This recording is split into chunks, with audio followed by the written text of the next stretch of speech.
Welcome to the Hill Country Nation Sports Wrap Up here from the floor and a half of the Jam Broadcasting Empire here in Kerrville, Texas, here on August the 16th, 2022. Man, Paige, it's getting close. I tell you what, 10 more nights till kickoff time. And when you get close to that, you know who else is excited? You know who? Well, of course, the fans. But this guy right here, Trey, call us what's going on, man.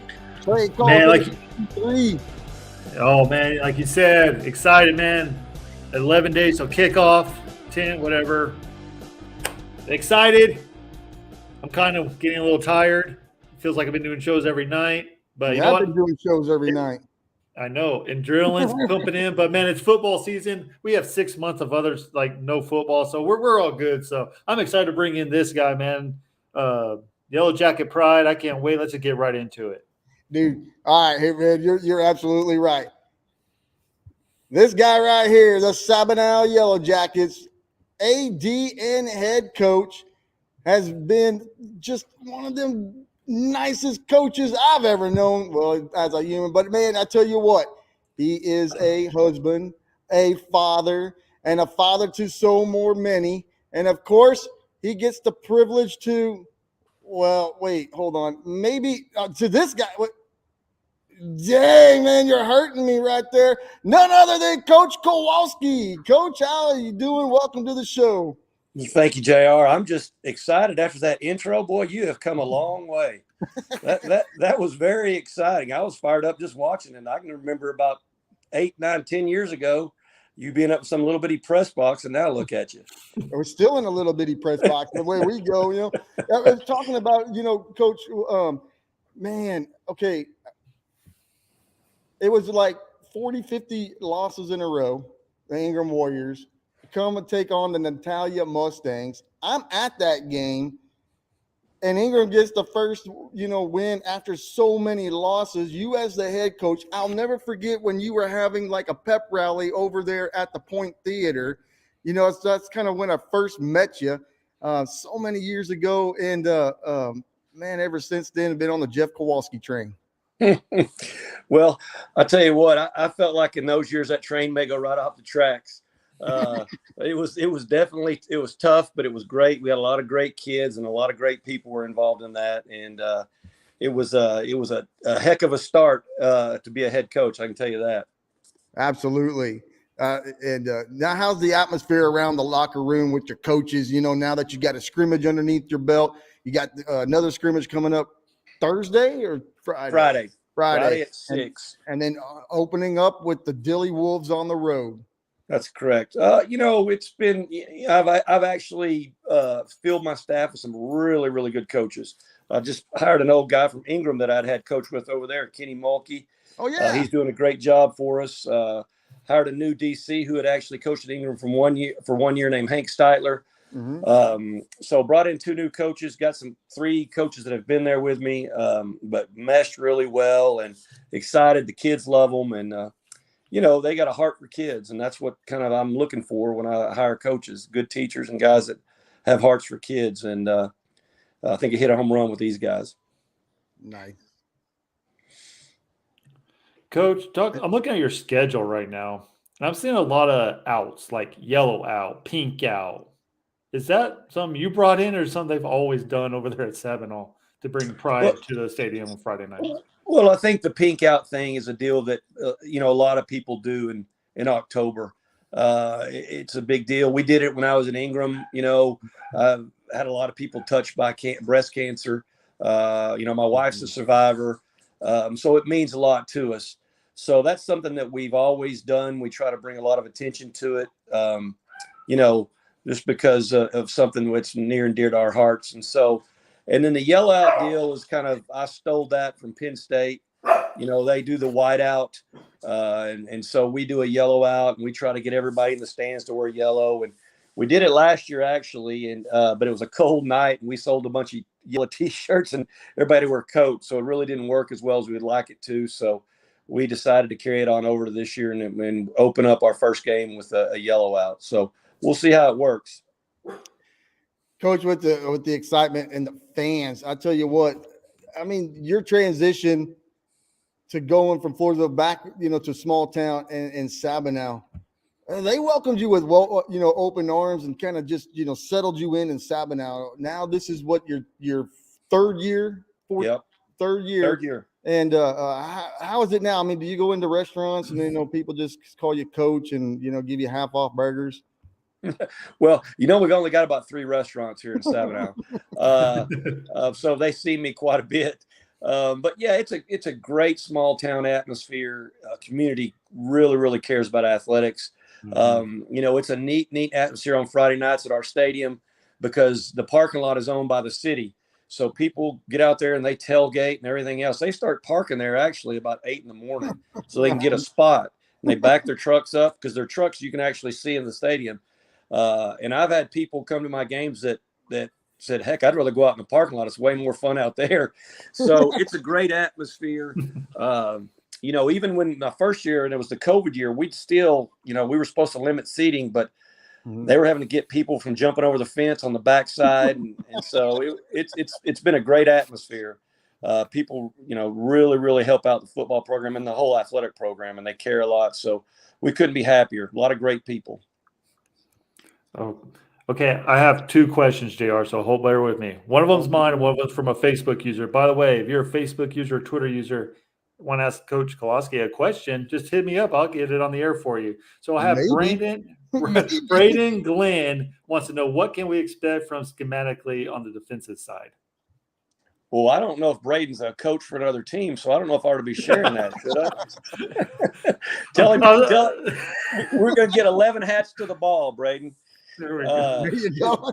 I think I saw Braden last night. Do what? I think Braden was on last night's episode too. So yeah, don't. He's a coach figuring out who always playing probably. Yeah, we're gonna run to the football and hopefully be sound, and we're gonna do a great job of tackling. All right. I'm sorry. I totally. As soon as I run, like, that name sounds familiar. I'm like, oh crap, maybe it is a coach. So I'm glad you pointed out. You're smarter than I am. I couldn't figure that out. I was like, yeah, we're gonna do this. But anyway, okay. So you have a couple good players coming back, mostly on your offensive line and defensive line coming back. Noah Naira, Choa Gonzalez, Ryan Whittle. I'm sorry, and Jacob Flores. Talk about how the linemen coming back this year and that experience that they had is going to help up the running holes for the running backs such as Gonzalez Israel. It's probably one of the best lines I've ever coached that I've ever been around. I mean, but they've been with me. 3 of them have, or 4 of them have, since their sophomore years when I got here, and they were starting in. And then Jacob Flores moved in after football season that year, and he's our center. And it's just a good physical group. We scrimmaged Fall City last week, and Coach Kierhoff after the game said, "Man, y'all are really, really physical," and that's what we pride ourselves on. And it's just a good group. They're a tight group, and we're excited about them. And Isaac, you said Isaac's coming back? Isaac, you mean Israel Gonzalez? Israel. I thought he said Isaac. I was like, no, it's Israel. No. That kid can flat out run, and not only that, he just takes his assignment seriously. And a couple of games that we watched him play in, I mean, that kid has grown. Has he become a kind of a leader for you now? He's just a junior, but he's a great kid, and he's a very quick study, and he's always wanted to get better. Not real vocal. But he is just, he has just got such good feet and great vision. We handed him the ball first play against Fall City, and he took it 70 yards last week, and they're a really good defense. But he is in an open field. He's pretty tough, fast, and good feet. So, he knows it's all the other guys up front mostly, and they do a great job for him. So he's got to be taking him to Dairy Queen a lot, huh? He needs to. Okay, just to clarify something, Braden says one day he would like to be a coach. Okay. He loved the answer. Nice. But he still could be hiding it. You think he's schemed, but whatever. Tell him what we play in center point this year, so he can come watch the scheme when we play in center point. Okay, there you go. Brandon, I know you're watching. You heard it right there. Talking about your schedule, you played in Center Point and stuff like that. You got a couple of new foes in your district this year in Rock Springs, Bracketville. Tejanos is always tough. Rock Springs is always really good in that program. Just talk about the realignment of your district and what it's going to take to make the playoffs in this 17 district. 17 district, not as much pre-district games. Just talk about how your pre-district and how you're going to use that to motivate your players to before district starts. Yeah. Well, we've got to get better every day, and we've got to get better every pre-district game, and to have a chance, because like you said, it is a really good district. Tejanos is a great program. They do a great job.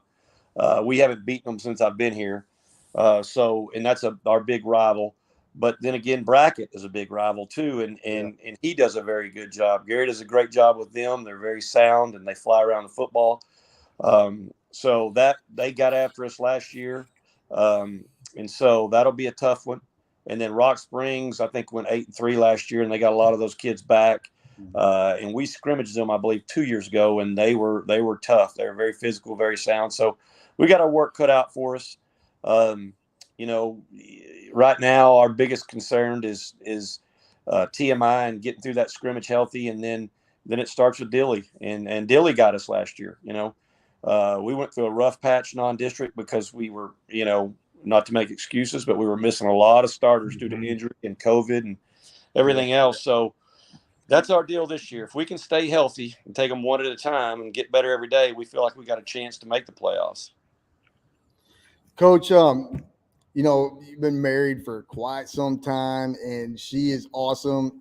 And the things that she puts up with at the same time, just had to put that out there, But how important is it for the wives of all the coaches and to come together? Do they have like a wives' night out where, all the coaches are watching the kids or having their own thing with the kids and at least getting to know each other? Yeah, they do. And let me just back up and say, you can't do this job for 27 years unless you have a great wife, because they pretty much raise the family during football, because we're gone all the time. So, you can't do this, and I've got the best, and so I'm very, very fortunate. But on the best staffs I've ever been on, the coaches have been very close. The wives have been very close. We've already had several functions where we've all gotten together and so it's a great close staff with wives that are very understanding of what time of year it is. But on the other hand, that we're also going to make them a part of everything we do. But yeah, it is. It's very important, very important to reach out and make sure that they all feel comfortable and they all feel like they're a part of it. Could she make a mean buttermilk pie? I don't know that she's ever made buttermilk pie. Yeah, you've never had a buttermilk pie, Coach. I mean, we're going to have to find somewhere, to go have buttermilk pie. Oh, it's a date, JR. All right, cool. Where to meet you. Cup of coffee. Yeah. There you go. Yeah. Typical JR trying to get him free stuff. No, yeah. Wants free hats, free flags, free food. If I go when I go to see Coach Kowalski, I'm buying. Well, come on. I'll take you to our barbecue, and they've got good dessert there, and I bet you we can get us some buttermilk pie. I bet you're right. Okay, real quick. This is actually a good question before we go take a break. Braden's back. He wants to know, for someone who wants to get into Texas high school football, what advice do you have? Well, is he in college? Is he graduated? Of course, you have to have a degree in education. But other than that, I would say go, because right now there's a coaching shortage, there's a teaching shortage. Yeah. Get that degree. If it isn't in an education, get into one of those alternative certification programs. Maybe go out and volunteer at a school that you're close to, so you make some connections, network a little bit. I actually started at a private school while I was still going to college, because you could do that. And then when I graduated, I stayed on another couple of years, and then after that, I moved on. So lots of things you can do, but we're always this is a very tight fraternity. coaches, they take care of each other. So we're always Right. looking for good young coaches. So just tell him to, and my email address is jkowalski@sabinalisd.net. Tell him to shoot me an email, and if I can help him out in any way, I will. That's awesome. He says he's currently in the Army and is going to school. Okay. Well, Boom. tell him that's great, and tell him thank you for his service. And as soon as he gets his degree, give him my email address, and I can try to help him out. Awesome. And also Virginia Borrego says, "Go Jackets!" Number 21 Israel, number 1 fan. There you go, Israel. There you go. That's Israel's mama. Yeah, that's awesome. All right, yeah, Trey. Okay, we're gonna go to a break. All right, hold on. Hey, this is your show. You can go as long as you want to. Yeah, but then I hear You got to make that money. What money, Coach? We don't make no money.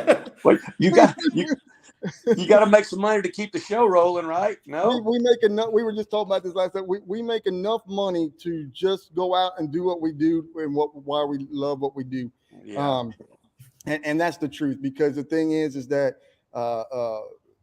let's face it, teams like Sabinal is not going to be in a lot of papers, and they're not going to be on TV unless they're in the playoffs or in San Antonio area or something like that. So, I mean, and with no radio station to cover as well, that's what we want to do, is promote. You guys work just as hard as the big schools and get little recognition. And the thing is, it's Iron Man football. So, I'll put a lot of kids up against the big schools sometimes just because of that. And play one quarter, and I bet you $100, man, you win. One quarter. We do. We love what we do and stuff like that, and we're gonna continue to do that. Now, some places will charge you to watch a video. We ain't gonna do that. I appreciate you guys. I really do. And like you said the other day when you asked me, I said, absolutely. I always do anything for you, because I know at the end of the day, you're helping kids out and coaches out, and I really appreciate it. Well, I appreciate you. We got, and when we come back, I want to talk about a few little things there, and let's get to know Coach Kowalski a little bit better. All right, as we go back, taking it. You're watching Hill Country Nation Sports Wrap Up. We're going to take a break and not pay bills, but First Insurance Agency of the Hill Country stresses insurance education for its staff. Many of their staff have received the Certified Insurance Counselor designation. First Insurance Agency of the Hill Country is offering the options and coverages you need. They'll compare rates for you for free. Don't fret, the agent specialists at First Insurance Agency of the Hill Country are here to help and walk you through each step of these valuable, often mandatory and much needed protections. From homesteads to working ranch operations, First Insurance Agency of the Hill Country has partnered with some of the industry-leading farm and ranch insurance companies. Whether it's your house, your personal belongings, or your valuables, trust First Insurance Agency of the Hill Country to adequately cover them.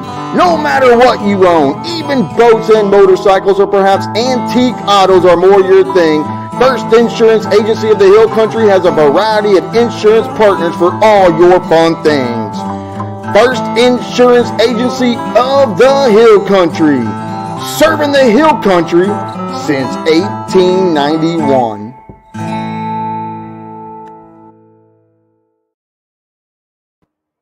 As we come back, I had to do this video, and I had Coach Kowalski in mind when doing this video. So just bear with me right here. I had it right there, Paige. You had one job to point it out, and that's it. Let me tell you something. Over the years, Coach Kowalski, man, fresh off the press, I got my rosters.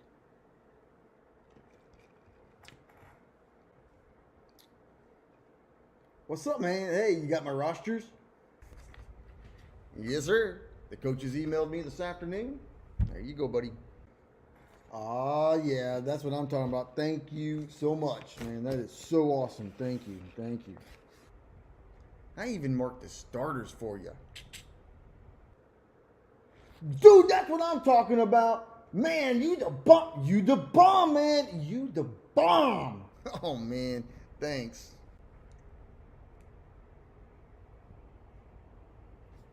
All right, here come the Bulldogs, man. You all ready? You ready? Yes, sir. Let me have them. Okay, for the Bulldogs, we've got number 7, Number 7, Damasco. Number 14,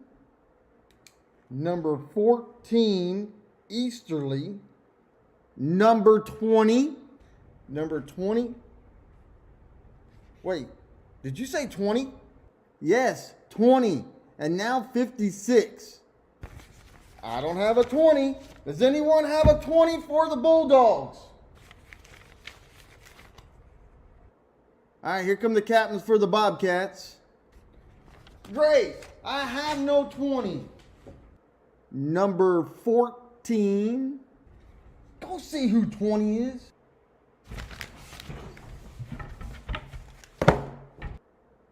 Number 20.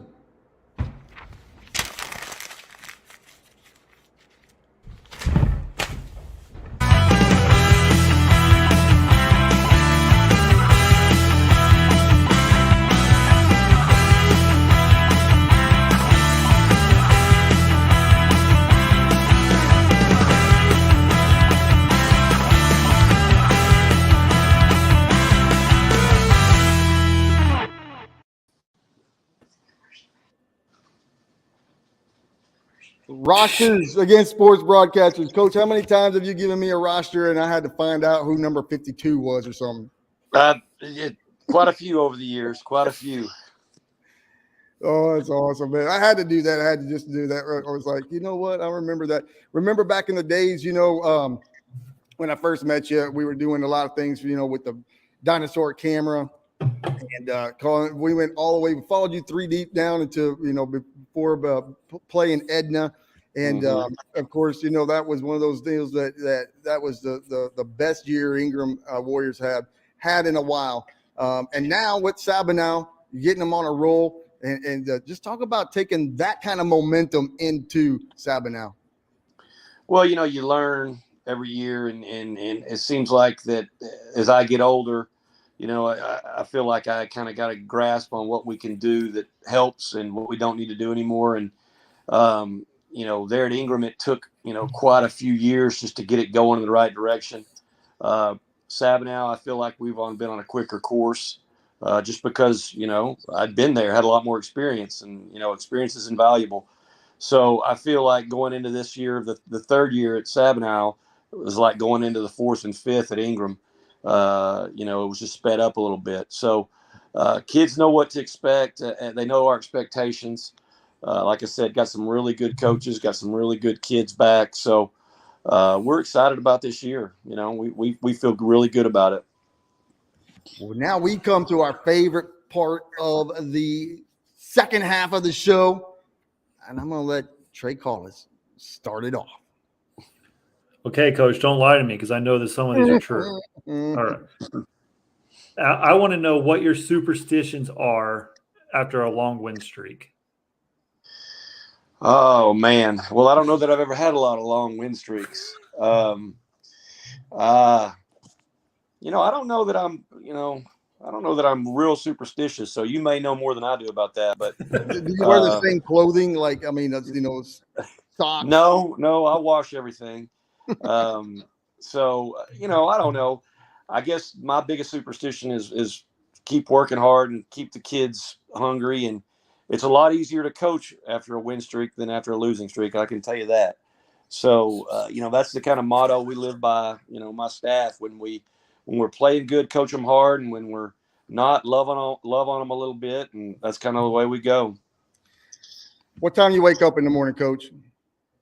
Oh, it just depends. I think this morning I got out of bed around 6:15, so not too early. So 6:15, you're all bushy-eyed. You're waking up and everything. You go to the table, and the first thing you got to do is have peanut butter crackers, and a Mountain Dew. Yeah, and breakfast of champs. Didn't get my Mountain Dew this morning, so I'm a little edgy. Yeah. But yeah, that's just something because, doing what we do, I just always kind of on the go. And so that's not the first thing I do. I usually don't do that till after I get to work. And we have first period middle school athletics. Mm-hmm. So I usually don't eat my peanut butter crackers and have my dew until after first period. So, And with school these days, safety is the number one concern. And so the first 2 days of school, every teacher's out at a spot, and we're all making sure everything's okay, and you have a duty. And after I get done with that, I run down to athletics, and they got middle school athletics going on. And so then after they leave, that's when I have my peanut butter and crackers and my Mountain Dew. There you go. So I'm just happy that we finally have someone on who doesn't drink coffee. I thought I was the only one who doesn't drink coffee. yeah, that's my coffee, my Mountain Dew. Yes. I've never acquired a taste for it, and I've tried to drink it, but it just never has, never been my deal. JR would drink that thing like tea, man. I will. I have coaches that do too. I mean, they're drinking it in the midday. Middle of the second quarter, and it's I got to take a break. Yeah. Okay, I guess it's my turn. What is the 2022 Sabinal Yellow Jackets motto for this season? We break out every time our team breaks out. We break out on physical. So it's something that in year 3, we're real big in the weight room, and we lift 4 days a week, and all summer, and so some of these kids that were sophomores when we started, they've gotten really, really, really strong, and not only being strong, but that helps with a lot of confidence. And so that's something that we did at Ingram. We kind of really got going about our 3rd year with the way we wanted to lift, and it paid off, and I feel like it'll pay off this year too. To me, it's always easier to make a kid stronger than it is faster. And that's kind of what we kind of try to do. And if they're fast, great, but we're going to make them strong. Like a Kiki Barku. Who's that? Kiki Yeah. Barco. Yeah. That's a big dude, man. He's strong. All right, Coach, it's Friday. Game day. You go and you have a lunch, like a sandwich or something like that. You beat Dilly, you beat Harper. Are you going to eat that same lunch over and over until something gives? Probably not. I don't know. Like I said, I'm not real. What about the fork and knife in Kerrville? Yeah. Oh yeah, you're right. Yeah. That was kind of a nice little getaway, and I do believe I probably ate the same thing every day there. Every Friday. That was Friday before the game. Right. Yeah, you're right. You're right. I did do that. So like at lunchtime, is that something that you beat Dilly, you're going to eat the same, lunch? I don't know if it works, JR. I may try anything, but I think now the older I've gotten, I think it's more about Monday and Tuesday and Wednesday and Thursday is going to help me beat the next team. It's the longer you do this, you understand that you got to get those good practices and you got to stack them on top of each other. And if you can do that, and have a little luck with injuries and get a good group, then I like my chances. But I think I like a good bacon cheeseburger too, and that was pretty good at the Fork and Knife. So and that place closed down, didn't it? Is that still there? Yep. It did close down. It's now called the Humble Fork. Oh, okay. So they just got rid of the knife and put a Humble in there, but still a utensil. Yeah. I think Coach Jeff Page got a question and on everything. Coach, do you have a game day Bible verse? A Bible verse? You said somebody was calling me and you faded on me. Oh, yes, sir. Do you have a game day Bible verse? We have a Bible study every Thursday, and I think there's many of them that we use. But I don't have one. No, not one in particular that the kids go by. We there's one in Galatians that we really like, and one in Corinthians that we really like. But we don't have one that we say every Friday. No. Maybe we should. Oh, okay. I thought we were ending the show, but okay. I guess we'll ask one more question. We got Coach Kowalski on, man. We're going for another. You're the one who always says we're a little tired. I don't know. He's got to wake up early. I just want to know, I know when I was in high school, and I know a lot of when Dave Campbell's football magazine came out, do you rush to the first HEB or whatever store to go see where you're ranked and what players look for and see what they're saying about your team? You know, the funny thing about that is when, we fill out a questionnaire for Dave Campbell's and we put all of our kids to watch and, all that. And then we rank our district. So I kind of have a feeling where we're going to be ranked just by kind of where I rank us, and trust me, even when I know we're going to be really good, I never rank us number one. But I do love the magazine. I enjoy getting it. It was kind of delayed this year and I was trying to figure out what the deal was. And there was some kind of supply chain deal with the paper. But I love reading it. I love reading about, the colleges and pro teams and all the teams we play. And it's just such a, they call it the Bible of Texas football and they do such a great job. Yeah. Coach, man, we are so honored to have you on our show, man. I love talking to you. I would just talk all day with you because there's so many memories, just back in the days. And so, but when it all comes down to it, what makes Coach Jeff Kowalski Coach Jeff Kowalski? Oh, that's a good question. I think that, I just think that you got to have a heart for kids to do this job. And, you can't be worried about wins and losses, although I know that's what it's all about, and especially in Texas and high school football. But, I just try to build great relationships with our kiddos, and try to make a difference in them. And like most coaches, we want them to be good fathers, good husbands, good workers. And I feel like that the program that we have, that's what we're trying to set our kids up for that kind of success. And, we want them to be, mentally tough guys who can attack life. And when life goes a little bit funny on them, that they can fight back. And, that's kind of what we preach, and good Lord's let me do this for 27 years. And I've had a lot of great experiences. And, but like I said, the longer you do it and the older you get, the more it's about the kids and relationships and what the future you set for them when they leave your school. Well, yeah. Well, I kind of have I guess it's a question. Yeah, it's a question. You have a son that's a sophomore at TLU. Yes. He's going to play football. How hard is it to go watch him play on Saturdays? I guess they play on Saturdays. Being a head coach when usually that's film study on the weekends and stuff like that. Well, that's a great question, and I don't know yet because this will be the first time we've really had to do it.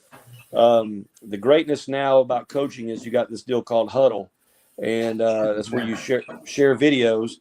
And so you work it out with the opposing team that usually share 2 on Wednesday, and then you share 1 on Saturday morning. So we usually have the other team broke down, except for that one video.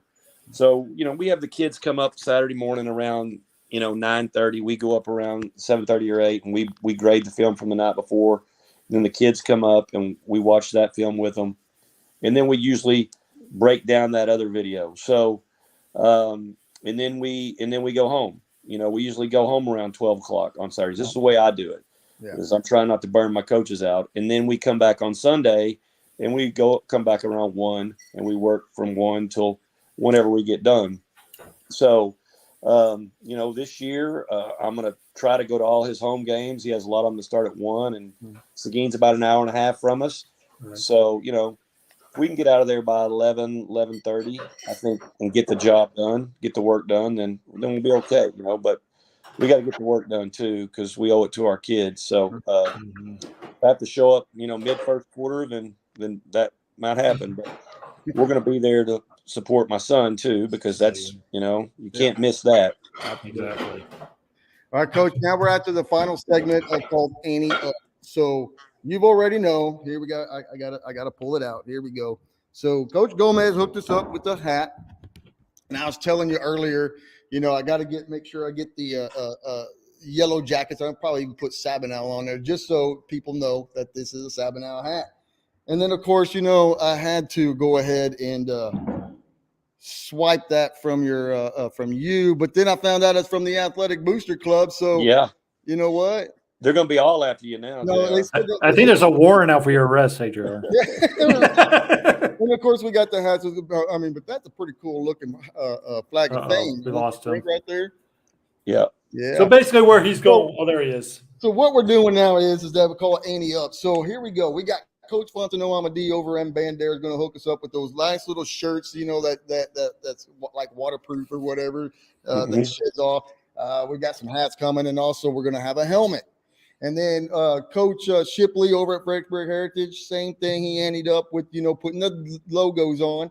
And then yesterday, Coach Dixon over at Blanco, he's going to give us a bunch of that stuff too. So what can we expect from Sabinal this year?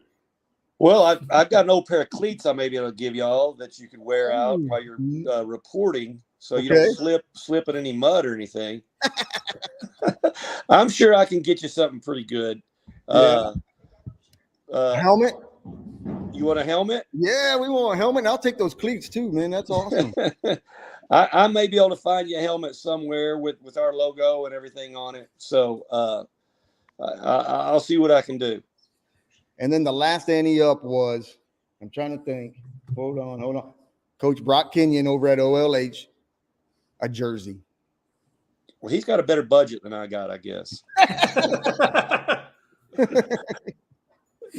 I may be able to find you an old jersey, but I don't have a new one for you because they're all filled up. I don't have any extras. It's all good, Coach. And it ain't all about the merch. You know, we love to give you a hard time, and I'll just give you a big old hug right now for you right there. So here, go ahead and just pull it on in right there. Bam! There you go. Coach, and as always, it's an honor to talk to you. We really appreciate you. We're looking for good things out of Sabinal this year. I'm going to be keeping in touch with you. And, of course, you know, get that Sabinal Yellow Jacket game of the week that's going to be coming up shortly and soon. And once we get all that scheduled out, you'll be the first to know. Okay, guys, I sure appreciate you. Enjoy you. It was good meeting you, and look forward to talking to you again. All right. Yes, appreciate you, Coach. Yes, okay. sir. All right. That is Coach Jeff Kowalski of the Sabinal Yellow Jackets right here on the Hill Country Nation Sports Wrap Up. Hey, find us on YouTube. Find us on Twitter, on Instagram. Don't forget to follow JC3 as well on Instagram and all that fun stuff as well. He is the one that's coming up and gumming. That's Jeff, and we appreciate Jeff Kowalski. Now, when it comes down to it at the very end, of course, we got to keep Robert Newman in mind, of course, you know. So as for Robert Newman, I'm just going to say we thank you. Good night, and God bless. And for me, we are out of here.